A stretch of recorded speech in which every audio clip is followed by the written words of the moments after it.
dans le prochain épisode de Demain nous appartient. Tandis qu'une bombe explose, Nathan découvre la vérité. En parallèle, Mona tire les cartes à Renaud. Attention, les paragraphes qui suivent contiennent des spoilers sur l'épisode de Demain nous appartient diffusé demain soir sur TF1. Si vous ne voulez rien savoir, ne lisez pas ce qui suit. Mercredi 14 juin dans Demain nous appartient. Une bombe explose et Karim n'a pas réussi à parler à Aurore car l'appel qu'il a reçu était un enregistrement. Le ravisseur s'amuse donc à jouer avec les nerfs des policiers. De son côté, Swastik a demandé à William de passer à l'hôpital pour examiner une patiente enceinte. En réalité, le docteur Vernel a fait venir pour lui faire prendre l'air et lui changer les idées. Au commissariat, Manon a les yeux rivés sur le live d'Aurore et le compte à rebours indique désormais 7 heures. Inquiète, Manon se demande ce qui se passera une fois le compteur à zéro. Pour la rassurer, Nordine promet que toute l'équipe fait son maximum pour la retrouver. Il l'encourage donc à garder espoir et à ne surtout pas baisser les bras. À l'hôpital, William n'arrive pas à se concentrer sur ses patients.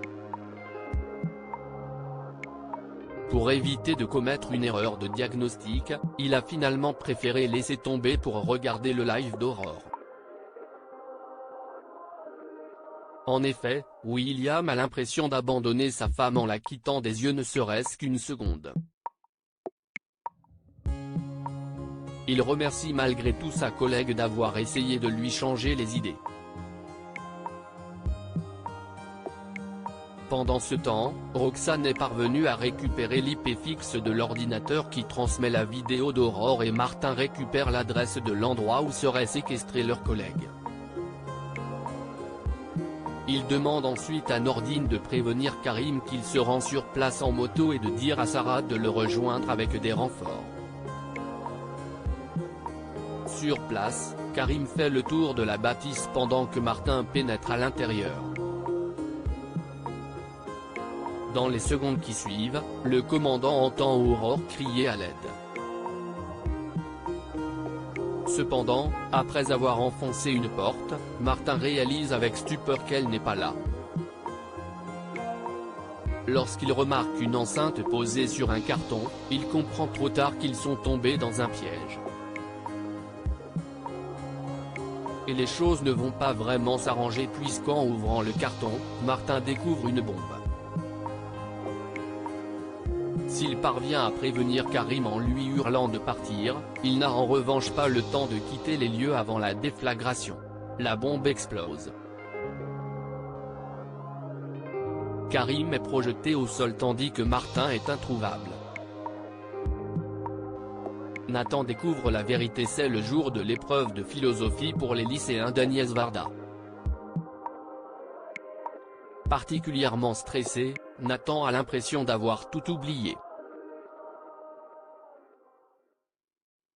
Heureusement, Jordan est là pour le rassurer. Dans la foulée, le fils Paoletti reçoit un appel de son père qui lui souhaite bonne chance. Après l'avoir remercié, Nathan presse son père de se bouger s'il ne veut pas être noté absent. Une fois qu'il a raccroché, Nathan se confie à Jordan sur le comportement étrange de son père ces derniers temps.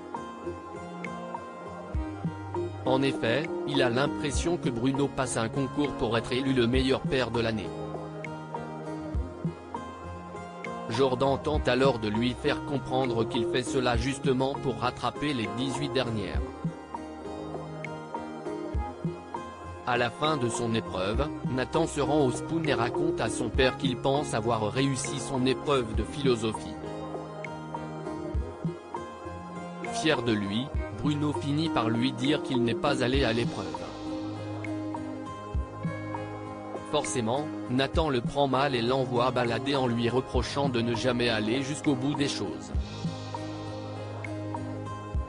Par la suite, Nathan se rend chez sa sœur pour réviser. Comme il est toujours remonté contre leur père pour avoir manqué son épreuve, Julie finit par lui révéler qu'il n'a jamais eu l'intention de passer le bac et qu'il a fait uniquement cela pour l'aider. Une annonce qui fait culpabiliser Nathan qui rejoint alors Bruno dans un parc pour le remercier. Non loin de là, Judith va chez les Roussel pour apporter à Jordan un kit de survie du bachelier. En réalité, elle est venue lui présenter ses excuses car elle a réalisé que Jordan avait raison. Si c'est lui qui avait envoyé des messages à une autre fille, elle aurait probablement pété un plomb elle aussi.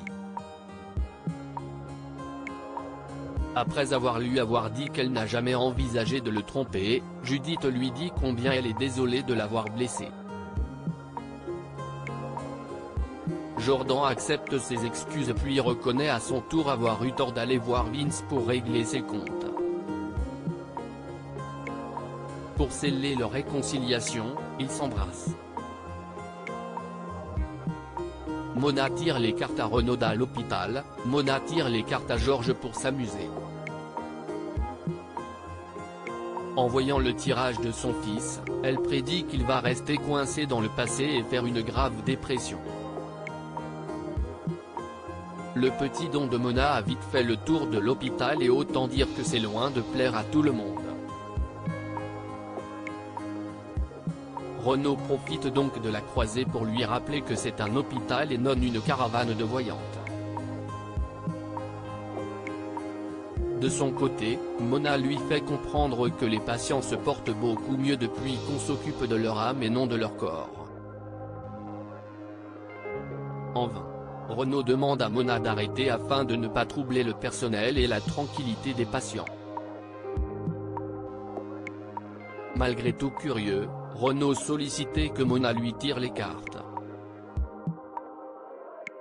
Cette dernière voit alors une infidélité avec un homme de pouvoir, d'autorité et de grande séduction. Immédiatement, Renaud pense qu'elle se pèse sa tête et ce d'autant plus qu'elle aurait très bien pu entendre la rumeur circuler à l'hôpital. Il l'enjoint donc à effectuer un nouveau tirage mais elle refuse. Inquiet, Renaud débarque dans le bureau de sa femme et cherche à savoir si elle a eu des nouvelles de Sébastien. Marianne assure que ce n'est pas le cas. Lorsqu'il cherche à savoir si elle a des regrets, Marianne comprend rapidement que son mari s'est fait tirer les cartes. Si cette histoire la fait beaucoup rire, Marianne garantit toutefois que si un jour elle venait à le tromper, cela n'aurait rien à voir avec les cartes ni l'alignement des planètes. Selon elle, personne ne pourra le lui prédire. Pour l'instant, Marianne affirme cependant qu'elle est très satisfaite de son choix.